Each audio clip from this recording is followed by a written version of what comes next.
You are listening to Agriculture, a podcast that aims to explore the stories of the people that make up our agricultural industry and culture of farming in Scotland and beyond. On today's episode, there are more individuals that are neurodivergent, be it if they realise it or not, within the kind of land-based sectors, because it really does suit the way that we like to work often. One of the best things that ever happened to me, actually, because there's been a big journey of self-compassion and understanding how my nervous system and my brain both work and what they need. Because, hey, if you don't listen to your body when it's whispering, is the saying, you will have to listen to it when it's shouting at you. Like, diversity is Mother Nature's insurance policy. I think, obviously, in farming, we have moved towards, or we had kind of monoculture. We've seen the impacts of not having that diversity. And again, I think we're starting to realise that in our own systems that we need diversity of people because we all bring our different strengths. Today's episode isn't being hosted by Mary Jane as normal, but by me, Kerry Hammond. Usually, I sit in the producer's chair behind the scenes. Today's episode focuses on the experiences of neurodivergent individuals in the agricultural community. As a neurodivergent person and a neurodivergence-informed coach, I jumped at the opportunity to grab the mic for this one episode only and have an incredible conversation with Ren Fisher. Ren is also a neurodivergent individual. She works for the Soil Association as Head of Wales, Farming and Land Use. And Ren also has her own business, providing neurodivergent coaching, training and advocacy. That business is called Harvesting Potential. Ren recently co-founded a brand new rural neurodivergent network, a nationwide WhatsApp group, which allows individuals diagnosed with, suspecting, or supporting those who are neurodivergent. As a fellow member of that network, I couldn't wait to hear more of Ren's story. Hi, Ren, it's great to have you with us today. Hi, thank you for having me. I wonder if you could get us started by telling me a little bit about how you grew up. Yes, so I've come full circle in life, really. So I grew up in Ludlow in Shropshire. I'd say if listeners have heard of Shropshire, they'll know it's quite famous for the food. So the slow food movement started in Ludlow. And say just lots of beautiful Shropshire hills and farms and nature and good local food. And left, say, to go off to study and work. And now I've ended up moving back here, which I didn't think I would do. But I think you appreciate it as you get older much more, that it's a beautiful place to grow up and raise your own children. While you were growing up, you were surrounded by all of this beautiful countryside, and you mentioned the slow food movement there. Was it a farm that you grew up on, Ren? It wasn't, no, I'm not from a farming background. I know that, say, my grandparents grew up on a farm just over the border in Knighton, but I wasn't involved in farming. However, I was very curious about where, say, food system or where food came from. And I also had a love of sheep. So I did some kind of weekend work lambing on a sheep farm, and that's where my passion came from. So yes, it was kind of, say, 15, 16, 17-ish. So it was, say, kind of helping out on a friend's farm at lambing, and that's one of the reasons that led me to go study agriculture in Wales, because I thought, where can I go where I'm going to learn about sheep? And so I went to Aberystwyth University for my for higher national diploma. So you did your HND at Aberystwyth? I did, yes. And so it was good. It was a really practical course. I was the only English girl on the course, but it was very practical being a diploma. We actually we had to do milking and lambing and tractor driving. So quite hilarious at times because I didn't have any experience in that, but everyone was very supportive. And yeah, even though they spoke Welsh sometimes, I forget I was there and couldn't understand them. It was definitely a good kind of chucks in the deep end start to my career. So it sounds like it was a really hands-on course. Yes, it was. So learned a lot about grasses and soil and livestock systems, because obviously that's kind of what's predominant over that side of the country. And once you finished that HND, where did life take you next? A completely different farming system. So I applied for some summer work at G's Marketing. I don't know if you've come across G's Marketing, the Shropshire group. They grow lettuce, celery, just an array of different salad products over in the Fens. I'd never even been to the Fens. I applied for a kind of like a graduate management farming scheme.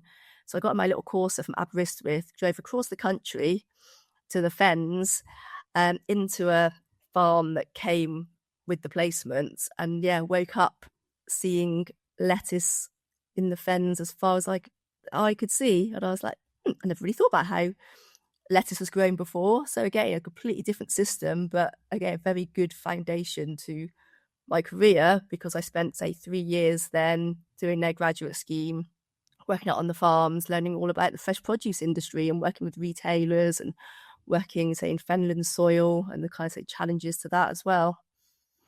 So I am hearing a kind of repeating theme of soil being an interest of yours.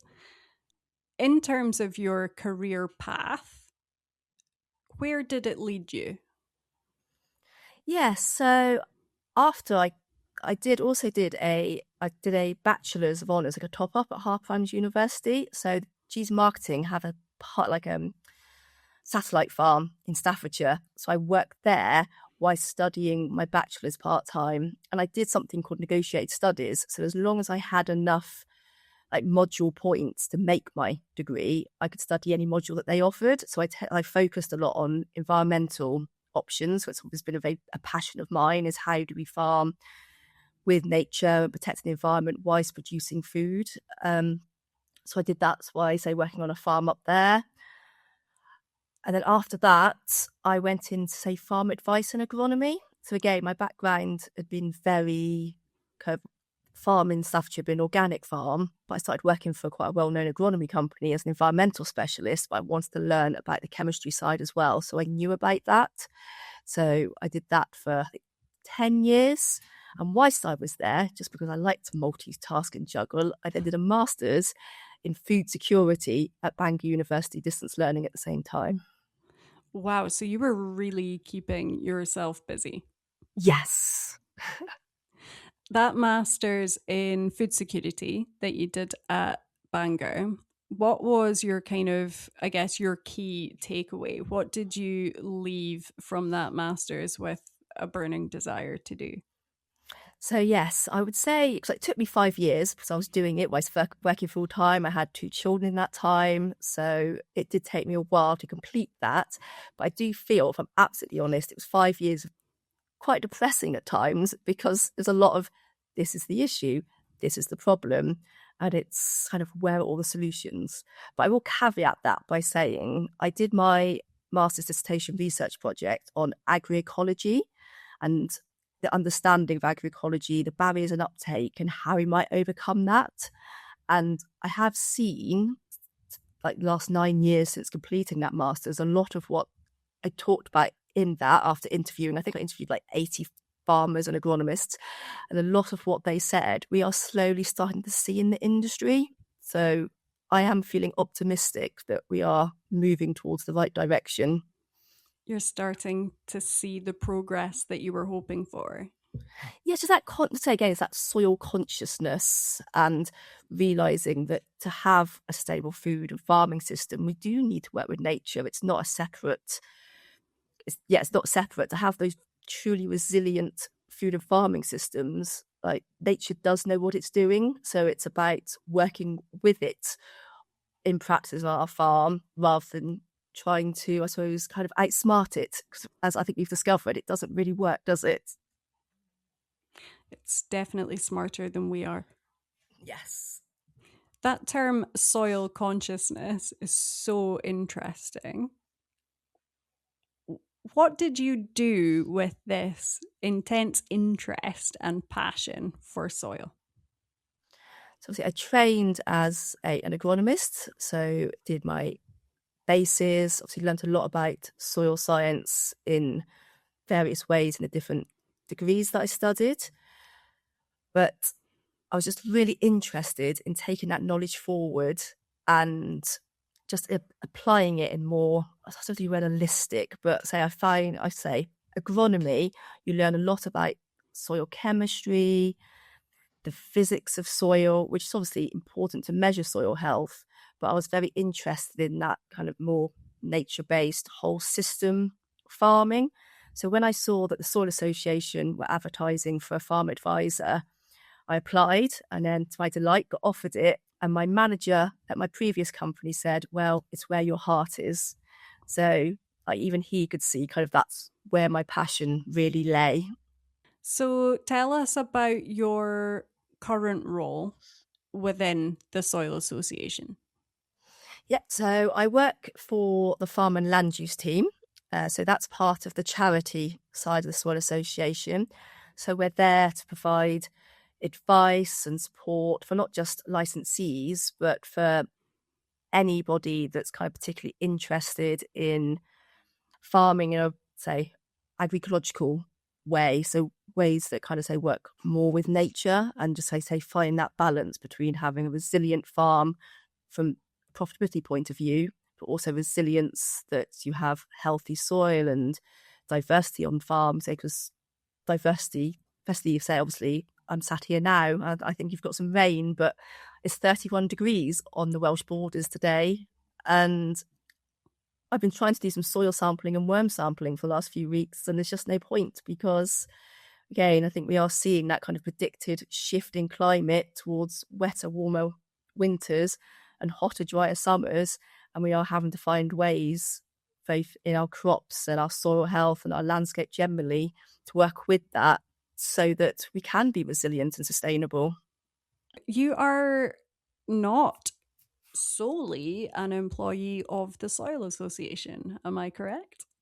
Yes, so I'm part-time at the Soil Association and so I have some side ventures of my own. So I have my own company called Harvesting Potentials Consultancy and Coaching Limited. And there, say, within my company, I do two separate things which you wouldn't think are related, but very much are. So I also do kind of independent advice on farm around soil health and biodiversity and things like carbon footprinting, etc.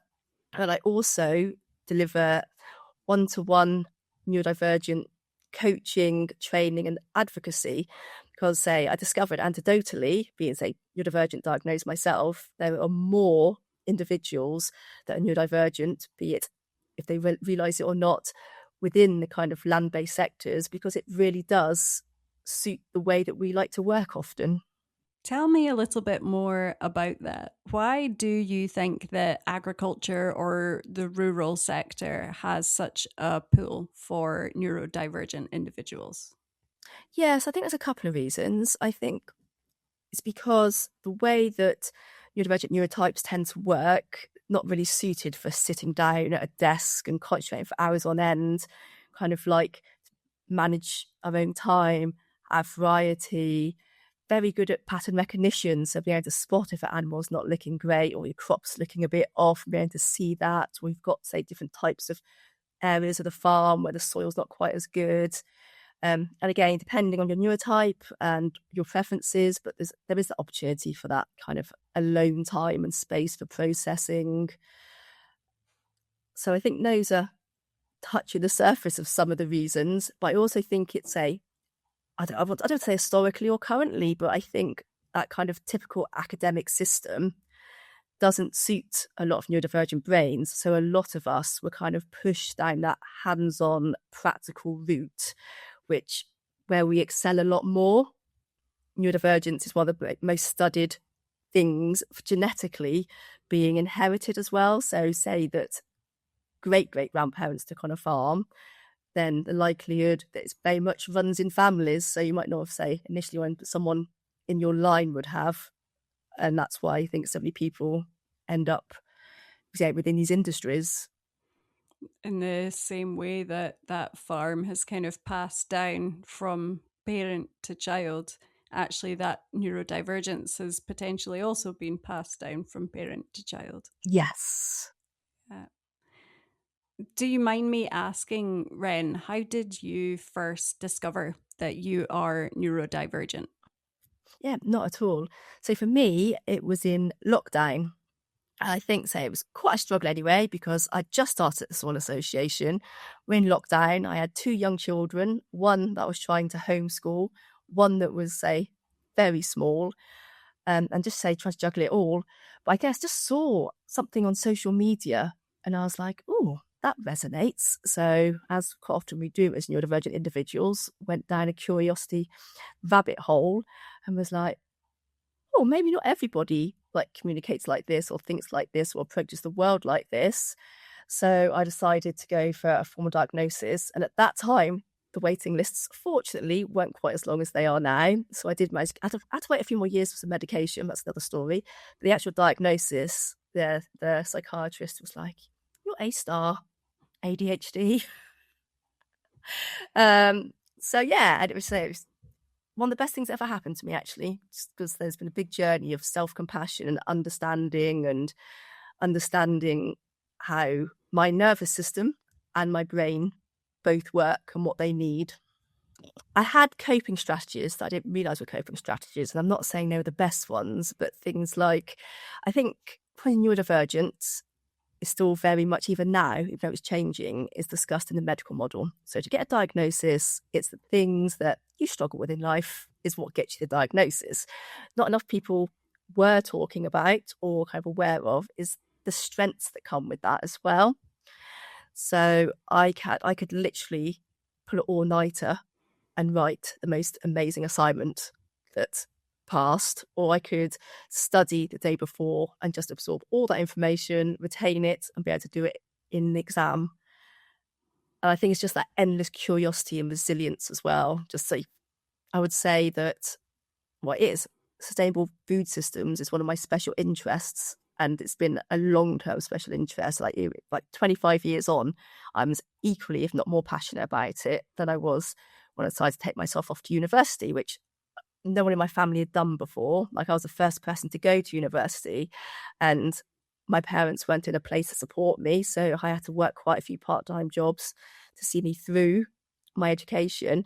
But so I just had that passion and curiosity and something unexplainable, and I think most kind of neurodivergent people will get this, just something in my gut, a fire that this is my calling and what I want to do. And I think sometimes we struggle to find that, but once we do, very much use that hyper focus. Because even my master's, it felt like it's almost like a side hobby. I know that sounds a bit weird, but that's kind of what kept me going late at night, writing assignments. It's something that I'm very interested in. For people listening who may be aware of neurodivergence, but perhaps haven't had that experience themselves, would you mind explaining what your neurodivergence is and what some of the, I mean, you said it earlier, in the medical system, but what some of the characteristics of that may look like in a diagnostic manual, but also how that actually feels for you? Yes. And I also think, particularly for females, I think there's a very stereotypical, because I was guilty of it as well, view of what, say, if you talk about, say, ADHD or autism, obviously you've got a lot of co-occurring conditions as well, such as dyslexia, dyscalculia, etc. But say for ADHD and autism, I think a lot of people kind of picture Rain Man or Sheldon Cooper of Big Bang Theory for autism, and then, you know, naughty, in inverted commas, boys running around the classroom, not being able to sit still for ADHD. So I think that's why, and a lot of women, particularly, are very good at masking. So masking is when, for listeners that don't know, you kind of hide your true self. You learn to almost like mirror people. You learn how to behave in a situation, or your body language, or to hold eye contact, even if it's not natural for you. And I think particularly just my own personal experience, women were very good at that. We were very good at that kind of people pleasing and showing up how we were expected to show up. So I think a lot of us were just so, I say with ADHD, it's kind of, as a younger girl, it's not that external hyperactivity very often, it's internalized. So your brain's very busy, you get a lot of anxiety, very daydreamy. Your school report probably said, like, talks a lot. If she just applied herself, she could do better.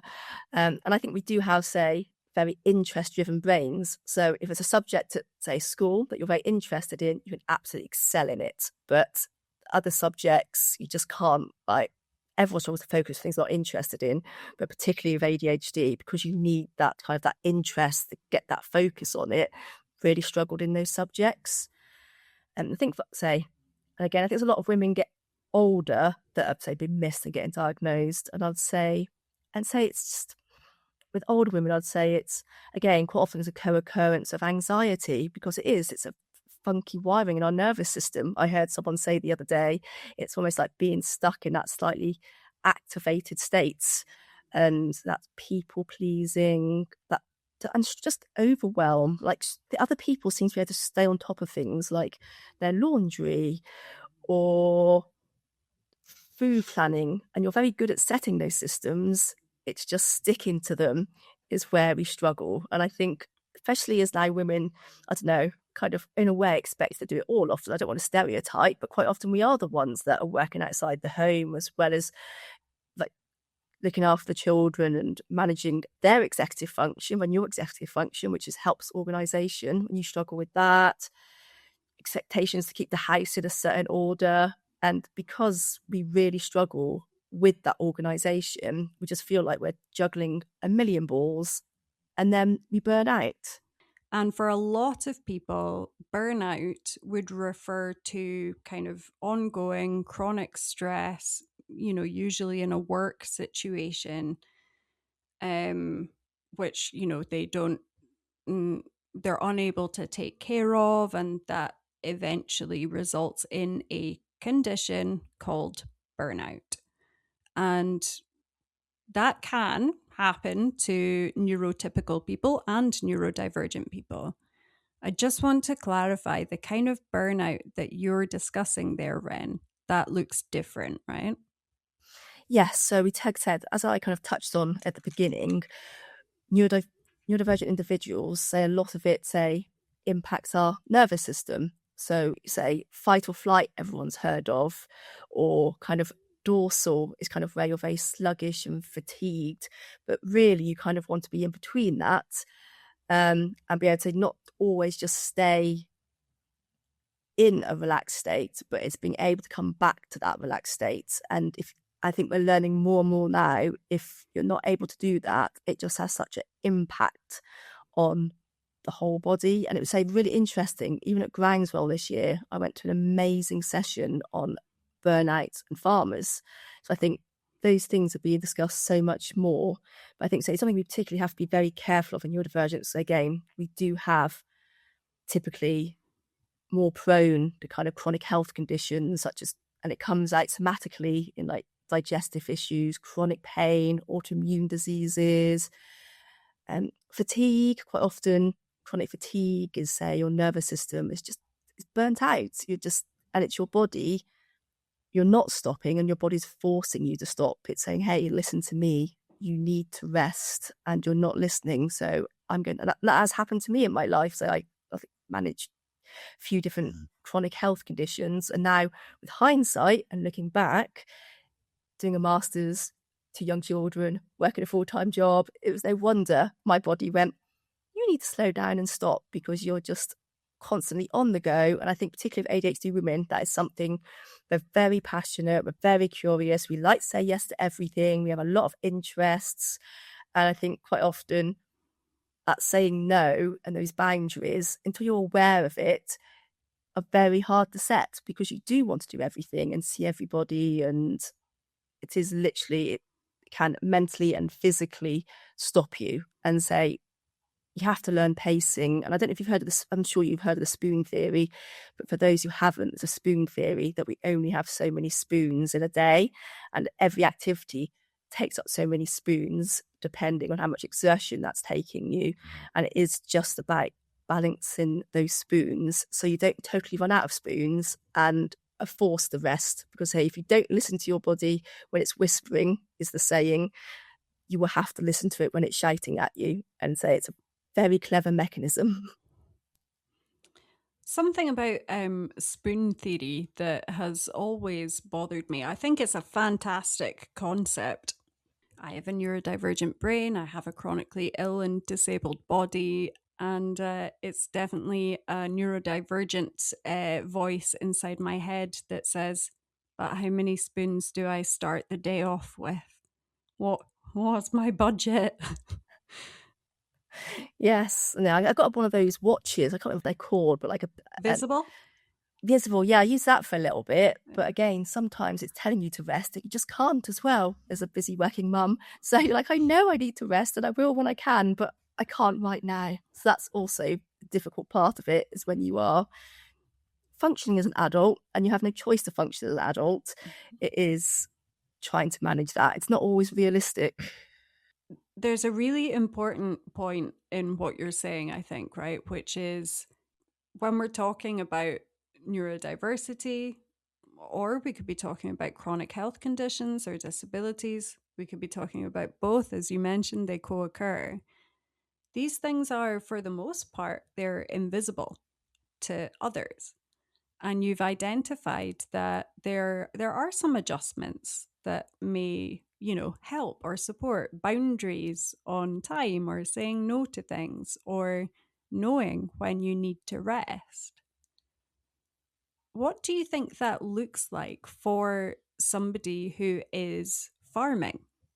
Again, just from my own experience, from both myself and quite a lot of the coaching clients I work with, particularly again, stereotype, but in women, we are perfectionists and we have a very all or nothing mindset. And we put big plans in place that we're going to wake up at 6 a.m. every morning and meditate for an hour. And we're going to eat this deliciously nutritious meals like every day, and we're going to go to the gym every night, and that's how we're going to solve this. And again, it doesn't have to be that. And I think it's taking those micro moments.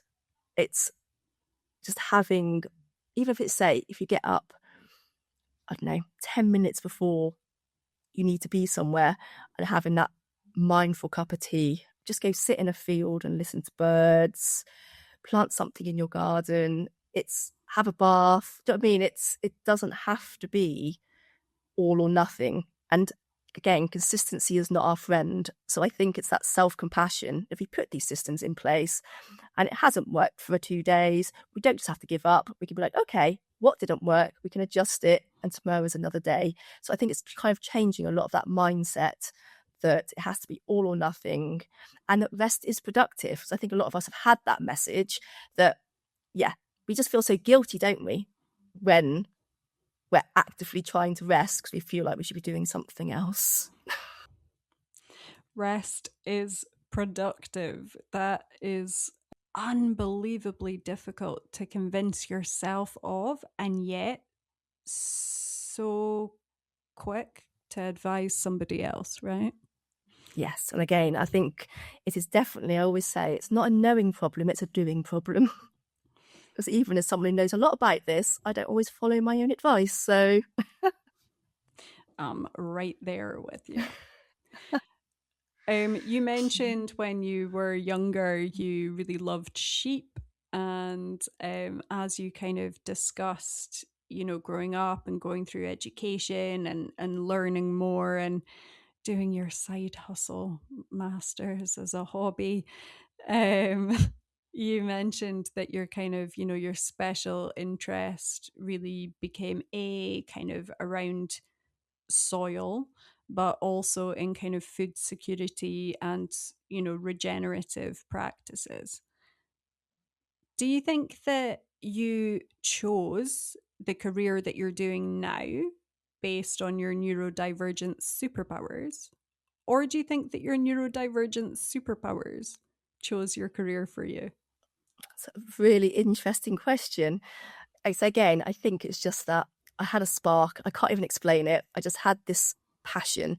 And I did actually apply to Manchester University to do nutrition and Aberystwyth to do agriculture. So I was quite open-minded in which end of the farm to fork I was going to go. But in the end, I decided I wanted to go and live at the seaside and learn about sheep. But I say, still very fascinated with nutrition and food because it's just so interlinked. I'd say one of my geeky interests is fungi and microbiome and that kind of overlap between the soil health and microbiome gut and the human gut and how, the healthy planet, healthy people, and that aspect of it. There's something that I've heard you mention throughout this conversation. There's one thread in this conversation, but you've discussed the resilience required in, our soils, in our farming systems, in our food system, this resilience. And you've also discussed the resilience that is required when it comes to our nervous system and when it comes to living as a neurodivergent individual or a chronically ill individual or both. Do you see other overlap between farming and neurodivergent brains? Yes, 100%. So I'd say it's quite a simple concept, but we just need diversity in both for them to be resilient. Like diversity is Mother Nature's insurance policy. I think obviously in farming, we have moved towards, or we had kind of monoculture, and see that we've seen the impacts of not having that diversity. And again, I think we're starting to realise that in our own systems that we need diversity of people because we all bring our different strengths. I always quite like anecdotally, I like the fact that impulsiveness is not always a negative. So one of the tick boxes for ADHD diagnosis is impulsiveness. But some of my best decisions I've ever made in my life have been impulsive ones. And I see that quite a lot as well. Quite often, if I go out onto a farm that's a newcomer, that have kind of come from another industry, but has this deep passion and interest in farming, stable food systems, they quite often have taken a big risk to invest in land, never worked with a cow in their life, but they're like, oh, I'll work it out.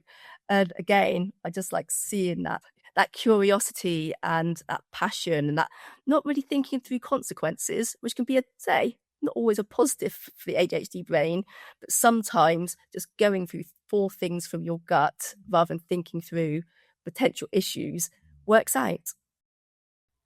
Ren, recently you've had an article published in the Organic magazine, which was titled Finding Your Tribe, Neurodiversity in Rural Places. What was that article about for you?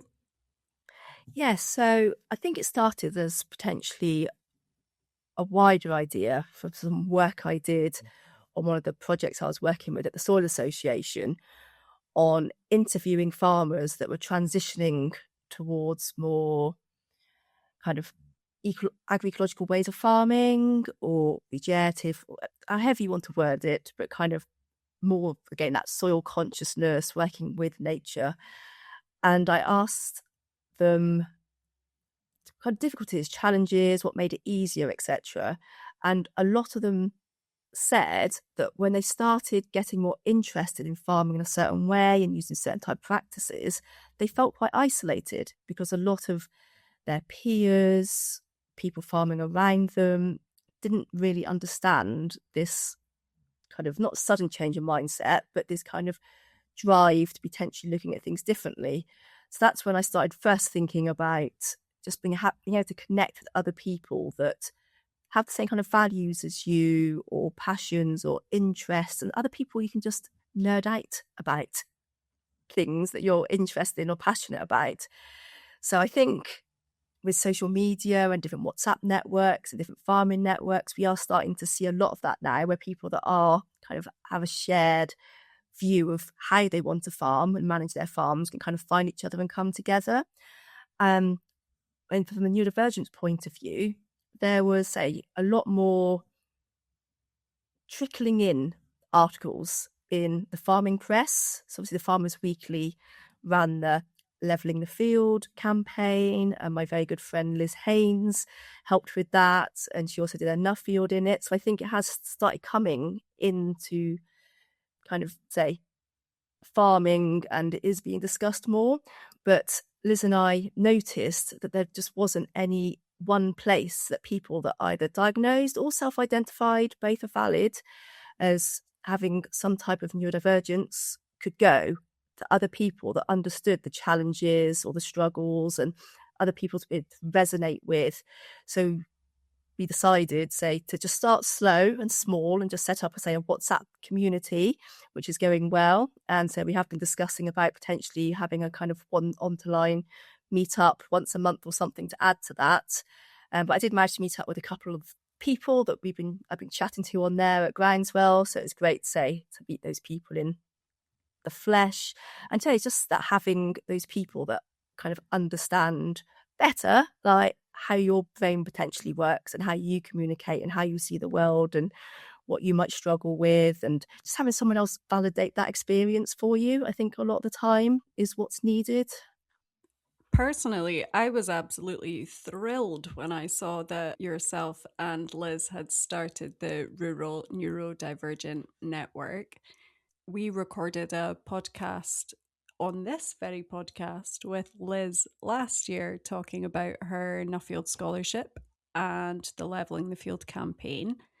I'm going to pop a link to that prior podcast in the show notes for this episode. For me, at that point, Liz was actually the first person I had spoken to in this industry that I work in for, at that point, 9 years, who was neurodivergent like me. Yes. And that was like a penny drop moment. But why didn't we have a place to be? Yes. You guys created that. Yeah. We both felt that we needed that ourselves. So thought that, yeah, we would just go ahead and see how it went, and if there was actually demand there for it, which, yeah, there does seem to be. How do you think that the industry, whether agricultural or rural industries, views neurodivergence? I think, as say, kind of in wider society, it's not just, I don't think, agriculture, but I just think there's that, again, that lack of understanding of what that means, what it means for individuals, or that how that actually presents, how we can, say, both retain and support individuals that are neurodivergent. I just think those conversations they just haven't been had till now, and they are starting to be had. But again, I still think we've got quite a long way to go as neurodivergents. I think you need other neurodivergent individuals to be able to talk to about that, and for them to be understanding that it like I say, I know I talk about the kind of the superpowers, it's something people talk about. And like I said, I wouldn't change my neurodivergent brain now because I love the big thinking, creative ideas and my curiosity and my passion and my pattern recognition. However, I went to soil sampling the other week and lost my keys twice in the same day, and I had to go backtrack and try and find them. So it's just like this, just little annoying things that you're like, I bought an AirTag, I just haven't put it on the keys. Well, of course not. That's another step. That's an executive step too far. Mm-hmm. I heard something that I find quite disheartening, actually, and it was somebody talking about they employ people to work in an agricultural business, and a relatively new employee had asked for some reasonable adjustments that, I mean, in my opinion, were reasonable Yes. because this person had self identified as having ADHD. And unfortunately, the employer, the decision maker, had felt that, you know, this was a bandwagon that was being jumped on, and it was, a social media trend and people looking for special treatment, and that unless this person was able to produce a letter from a GP or a psychiatrist indicating that this was a diagnosis and this was the adjustment that was required, that it wouldn't be offered. Mm-hmm. And yet, in the area of Scotland where I live, they've closed all adult diagnostics for ADHD. Yes. So that is shocking. But from my perspective, if an individual comes to you, regardless of neurotype, and says these feasible adjustments will make me be able to show up at work better, it might not be the way that historically has been seen, that we come to work, I don't know, 9 to 5, but if that works for that individual and say it makes them a more long-term happy employee, regardless, why wouldn't you? And that's kind of my take on it. If someone's saying these will help, then, like I said, unless it's something major that you're asking for, then that should be listened to, because the best person to advocate for someone is themselves. And I always say that if you've got neurodivergent employees, and sometimes it is hard for an individual to actually know what they need, but I'd say the best person is, rather than just saying, oh, you have this diagnosis, so we'll do this for you. It is that kind of, that's what I do with my coaching clients. It's that individual one-to-one. What do you think is going to work for you? And again, it doesn't have to be set in stone. You can try something and it might not work, and you could try something else. But it is, I think, that flexibility. And I don't know if you heard of the feminine principles. Tell me more. So I heard this for the first time at Groundswell. I went to the Women on the Land session, and they've made the feminine principles into the regenerative principles on some of their farms. There's women that working on the land, have their own farms. And I've really liked it. I need to do a bit more of a deep dive, but it's about approaching life, including work, with empathy and flexibility. Nature works in cycles. On farm, we work in cycles. We have seasons. We have winter, spring, summer, autumn. And us as human beings also have that. We can't be expected to show up every day exactly the same. And I think having that flexibility to listen to an individual is what is needed. Adjustments and or flexibility allows for greater diversity. And as you stated so wonderfully and clearly earlier in this podcast, diversity in all and any form is better for a farm. In terms of neurodivergence, what kind of support do you think is needed or missing in our industry? I think it all starts with awareness and open-mindedness. I think we're still quite early on in the journey of having this accepted, and it's not a fashionable thing. It's just we're much more aware of it now, and it's been way too overlooked for too long. And that is the issue. There's not more of it. It's just we didn't have the awareness or the understanding of how it presented and how it can present in different individuals. And again, especially females, because say even to date, the autism, so ASD criteria hasn't changed much. I'm not sure if that's changing, but it's still written for young boys. And it's one of the reasons I say I'm ADHD, but I'm pretty suspicious. I'm both. But one thing that puts me off going for official diagnosis is I read the criteria and I'm like, well, that's not really how it presents for me in a medical sense. But then I read other things. I'm like, yeah, but I do have a lot of those, but it's not it's that fear, isn't it, of invalidation and rejection. And I think that's why a lot of people don't, even though say if they could go for diagnosis, it's a whole other problem at the moment, isn't it, with that service not being available and a lot of places just not offering it at all.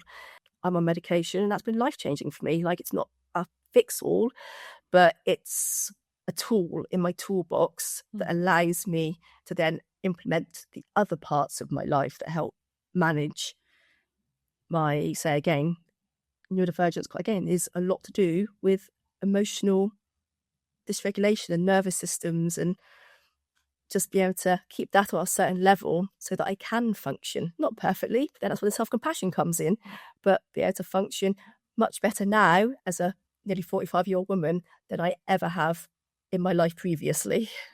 Understanding the effort that is put in on a daily basis that perhaps a neurotypical person may not require the same level of effort. To see you decide to start this network to pull people together, out of isolation, and to provide this space for those connections to happen, to share. I'm in that network and I've seen you share your own experience there, which then encourages others to share and to tell their stories. That's not something that you had to do, right? Yes.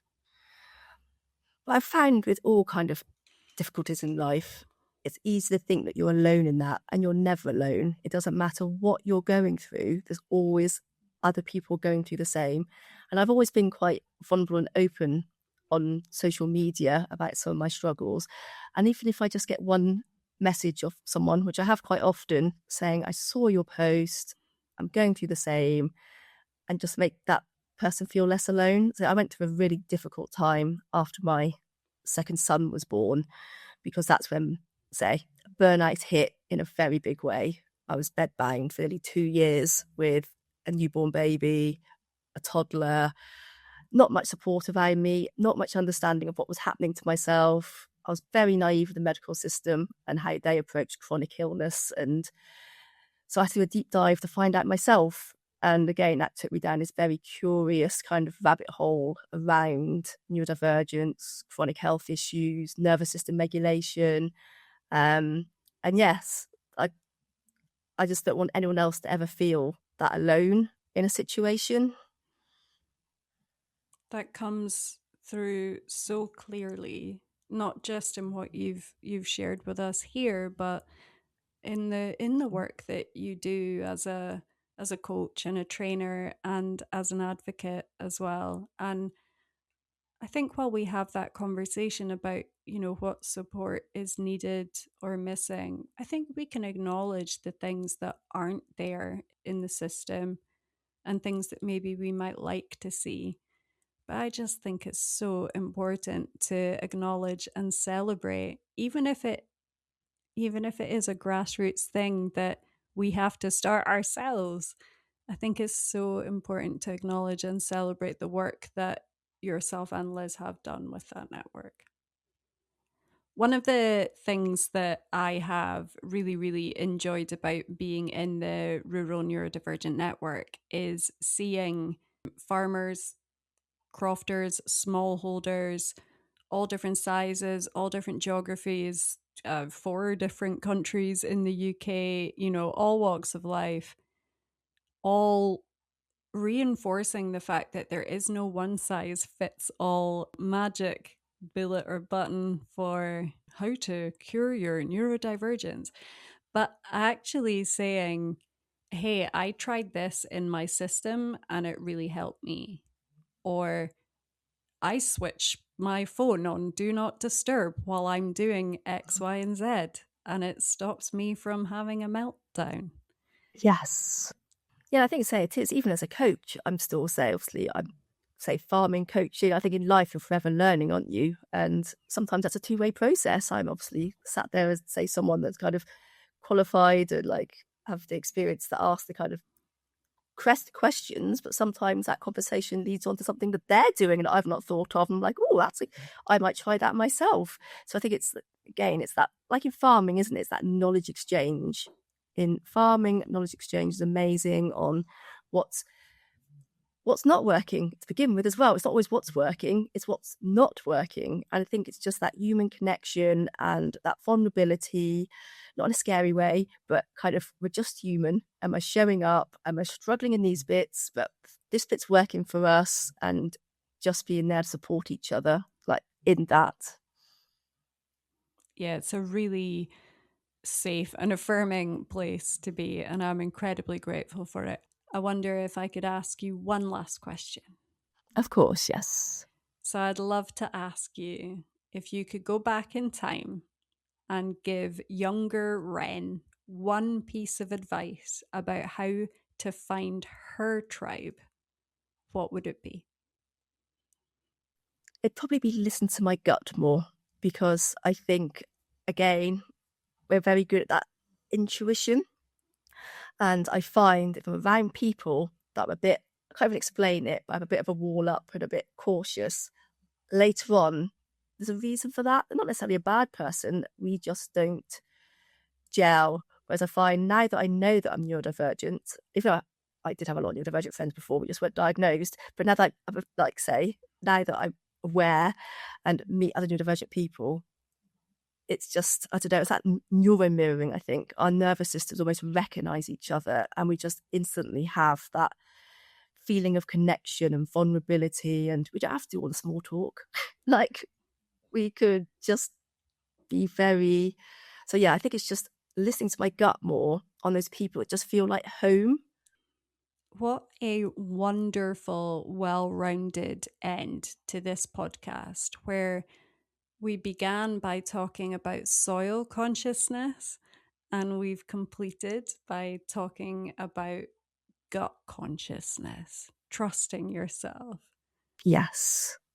Thank you so much, Ren, for your time, for your insight, and most of all, for starting the Rural Neurodivergent Network.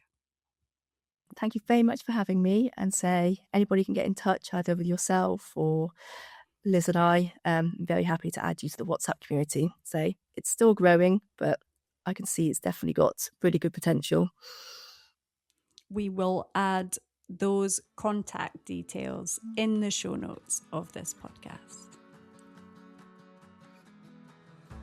Thanks for joining us for this episode of Agriculture. If you'd like to find out more about neurodivergence, the Rural Neurodivergent Network, or to contact Ren Fisher directly, you can find links and her direct email address in the show notes. This episode was produced and presented by me, Kerry Hammond, and edited by Cameron Walsh in association with the Scottish Government. The Farm Advisory Service Podcast. Audio advice on livestock, crops and soils, environment, rural business, and more. Brought to you in association with the Scottish Government.